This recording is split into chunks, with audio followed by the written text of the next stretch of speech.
Hello everyone, I am doctor Manpreet, consultant physiotherapist and nutritionist. आज हम discuss करेंगे effects of good and bad postures on a body. So सबसे पहले मैं आपको बताना चाहूँगी कि पॉस्चर एग्जैक्टली क्या होता है। पॉस्चर एक ऐसी पोजीशन होती है बॉडी की जिसमें हमारी स्पाइन यानी जिसके 3 कर्वेचर्स आते हैं जो हम धीरे धीरे डिस्कस करेंगे। Cervical curve, lumbar curve, thoracic curve. तो स्पाइन की पोजीशन, स्पाइन की अलाइनमेंट जो है बिल्कुल नॉर्मल होती है और न्यूट्रल फेज में होती है, जिसमें हमारी हेड, शोल्डर्स, हिप एरिया पूरी तरह से अलाइनमेंट में होते हैं। उसको हम कहते हैं बॉडी का एक पॉस्चर। सो बॉडी पॉस्चर अगर हम बात करें तो कोई भी बॉडी पॉस्चर परफेक्ट नहीं होता। जैसे हमारी कोई भी ह्यूमन बॉडी को हम लेके बात करें तो कोई भी हम ऐसे नहीं कहते कि human body is perfect or the posture is perfect. So we normally use a word either good posture or poor posture.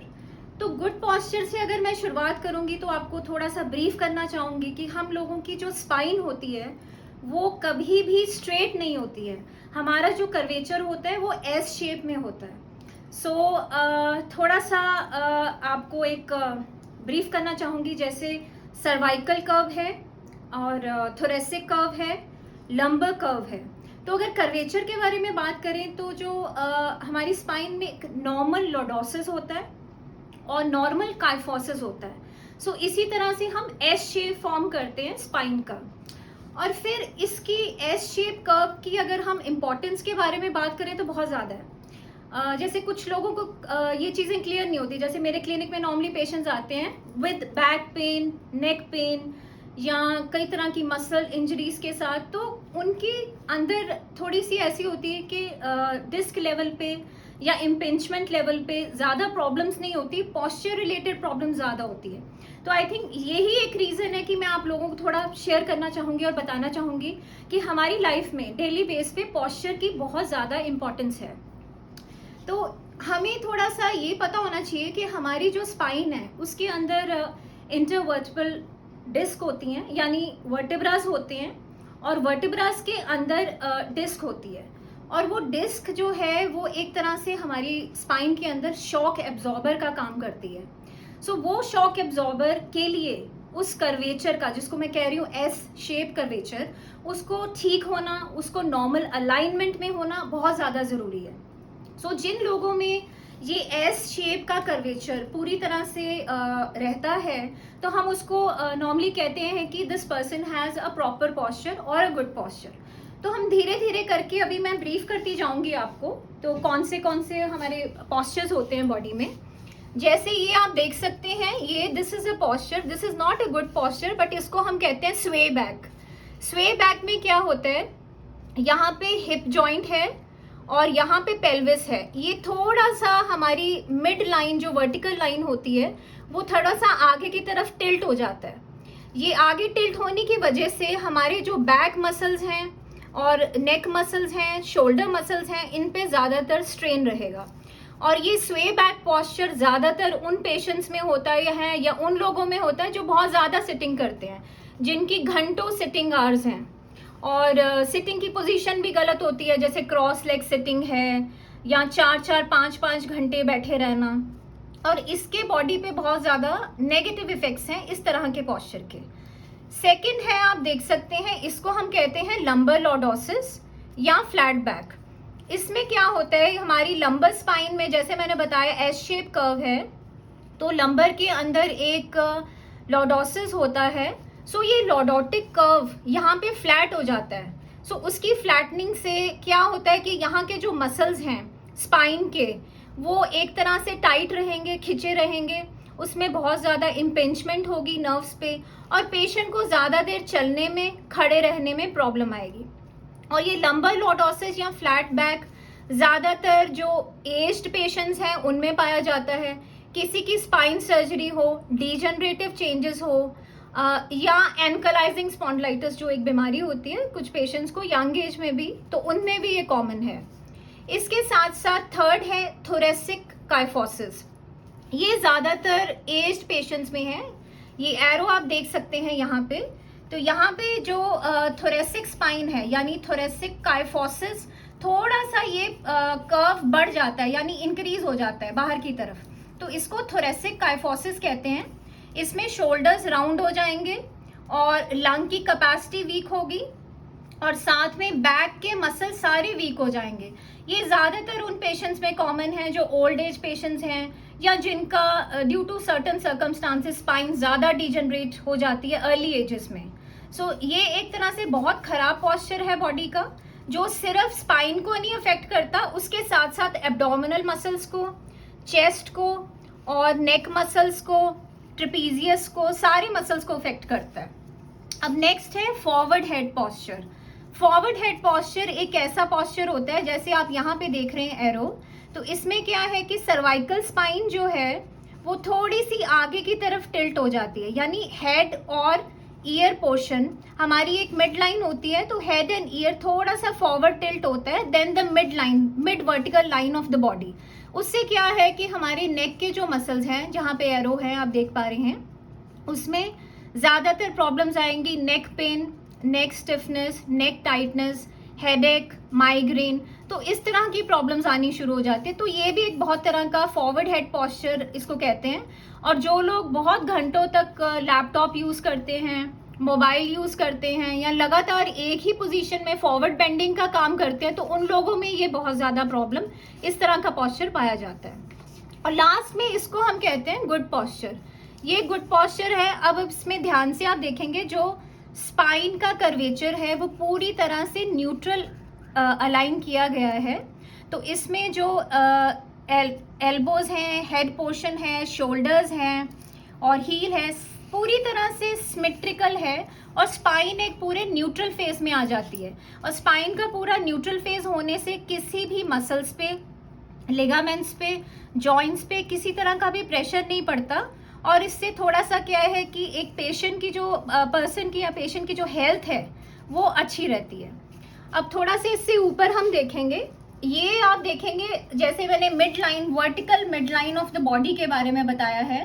So poor posture, poor posture में जैसे नीचे अभी मैंने ब्रीफ किया कितने तरह के पॉस्चर्स होते हैं, तो उसमें एक है head is forward and back is flat, जो दोनों ही गलत पॉस्चर्स हैं। और ये हमारा गुड पॉस्चर है जिसमें आप देख सकते हैं एक वर्टिकल लाइन है और इस वर्टिकल लाइन की अलाइनमेंट में शोल्डर्स, नेक, बैक, हिप्स, एंकल सारी एक जैसी अलाइनमेंट में आ रहे हैं। और ये है पुअर पॉस्चर। इसमें अगेन पुअर पॉस्चर में आप देख सकते हैं राउंड शोल्डर्स हैं, हेड थोड़ा सा फॉरवर्ड टिल्टेड है, स्वे बैक है। और उससे क्या होता है कि हम स्वे बैक में जब बैठे रहते हैं, खड़ते हैं, तो हमारे एब्डोमिनल मसल्स भी वीक हो जाते हैं और चेस्ट मसल्स भी वीक होते हैं। ठीक है। और ये एक मैं आपको थोड़ा सा दिखाना चाहूँगी, ये जैसे मैंने बताया लॉर्डोटिक, ये लॉर्डोटिक पॉस्चर है, ये जो खराब है ये काइफोटिक पॉस्चर है। यहाँ पे ये कर्वेचरल चेंजेस आ जाते हैं स्पाइन के अंदर। तो ये कर्वेचरल चेंजेस आने से कई तरह के नुकसान होते हैं बॉडी को। सो लॉर्डोटिक, काइफोटिक, स्वे बैक एंड फ्लैट बैक, ये चारों पॉस्चर्स ही बॉडी के लिए बहुत गलत हैं। सो इसके साथ साथ थोड़ा सा मैं आपको ब्रीफ करना चाहूँगी अब गुड पॉस्चर के बारे में। जैसे हम यहाँ पे कंपेरेटिव स्टडी करते हैं, कंपैरिजन करते हैं कि पुअर पॉस्चर का क्या नुकसान होता है बॉडी पे और गुड पॉस्चर के क्या बेनिफिट्स होते हैं बॉडी पे।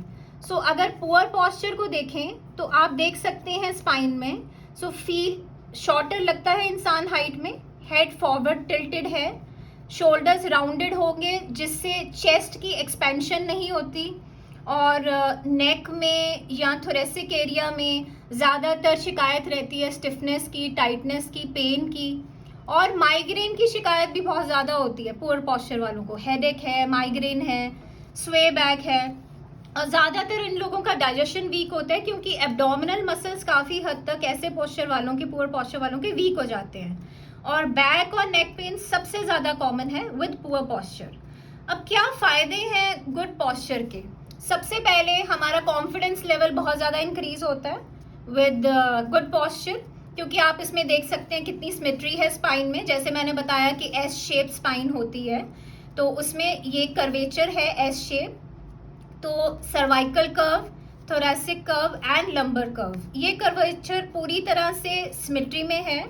सो इसमें हम एक तो कॉन्फिडेंस लेवल अच्छा होगा, लंग्स की एक्सपेंशन बहुत अच्छे से होती है क्योंकि लंग्स की ब्रीद इन करने की जो कैपेसिटी है ड्यू टू पेक्टोरल मसल्स यानी जो चेस्ट मसल्स हैं वो इंक्रीज हो जाती है, और वो इंक्रीज होने के साथ साथ पेशेंट के लिए जो ब्रॉड शोल्डर्स जिनको हम बोलते हैं वो पोजीशन होगी, वो एक तरह से बहुत अच्छा लगता है और लंग्स के लिए एक्सपेंशन काफ़ी हद तक अच्छी है। और उसके साथ साथ इसमें कहीं कहीं भी सिमेट्री के साथ साथ कभी भी बैक पेन की शिकायत नहीं होगी। There will be no back pain, no cervical pain, क्योंकि जो स्पाइन की एक न्यूट्रल फेज है उसमें जितने भी लिगामेंट्स हैं, टेंडन्स हैं, मसल्स हैं, वो एक लेवल में सिमेट्री बना के रखते हैं जिससे कोई भी मसल एक्शन है वो ग्रुप में होता है। So better sleep, improve balancing, so ये सारे पॉस्चर, गुड पॉस्चर के बेनिफिट्स हैं। अब मैं थोड़ा सा ब्रीफ करना चाहूँगी correct sitting posture. Correct sitting posture आप देख सकते हैं, शोल्डर्स बैक, बैक फ्लैट होती है अगेंस्ट द चेयर, स्क्रीन आपकी आई लेवल पे होनी चाहिए और कीबोर्ड स्ट्रेट होना चाहिए, नीज सेम हाइट पे होने चाहिए एज हिप्स और feet flat on the floor. आप अब इसमें देख सकते हैं right way to sit, not leaning forward, shoulders relaxed हैं, आर्म क्लोज होने चाहिए टू साइड्स, एल्बोज बेंड होनी चाहिए, लोअर बैक में be supported, feet flat on the floor. So ये सारा था आपको डिस्क्राइब किया मैंने जो effects of posture, good and bad posture on a body. तो थोड़ा सा मैं 2 मिनट के लिए टिप देना चाहूँगी आप लोगों को कि प्लीज़ अपने पॉस्चर को थोड़ा सा ध्यान से रखें, क्योंकि पॉस्चर को करेक्ट करने की 3-4 टेक्निक्स होती हैं। एक दिन में 3-4 बार एक बार शोल्डर्स को चेक कर लीजिए, इनको ऐसे प्रोटेक्शन में नहीं रखना है, इनको थोड़ा सा रिट्रैक्शन स्टेट में यानी इस तरह से रखना है, ठीक है।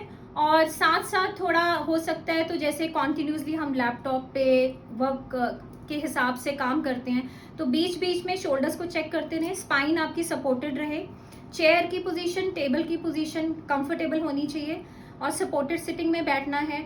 नेक एक्सरसाइजेस थोड़ी सी करती रहें और उसके साथ साथ थोड़ा सा जो है 1-1, 2-2 घंटे के बाद अपनी कोशिश करें कि कॉन्टिन्यूस सिटिंग को अवॉइड किया जा सके।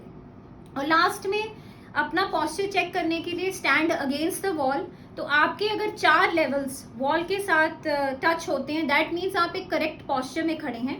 वो है back of the head area, हमारे शोल्डर्स, हमारे स्कैपुलर एरिया, हमारे हिप्स एंड हमारी जो बैक ऑफ द हील है। तो जब आप वॉल के अगेंस्ट खड़े होंगे तो ये 4 एरियाज अगर प्रॉपरली वॉल के साथ टच हो रहे हैं दैट मीन्स कि आपका पॉस्चर करेक्ट है। Thank you so much. इस रिगार्डिंग अगर आप कुछ शेयर करना चाहते हैं, डिस्कस करना चाहते हैं, मेरे चैनल को सब्सक्राइब कीजिए, लाइक कीजिए और वहाँ पे कमेंट कीजिए। Thank you so much.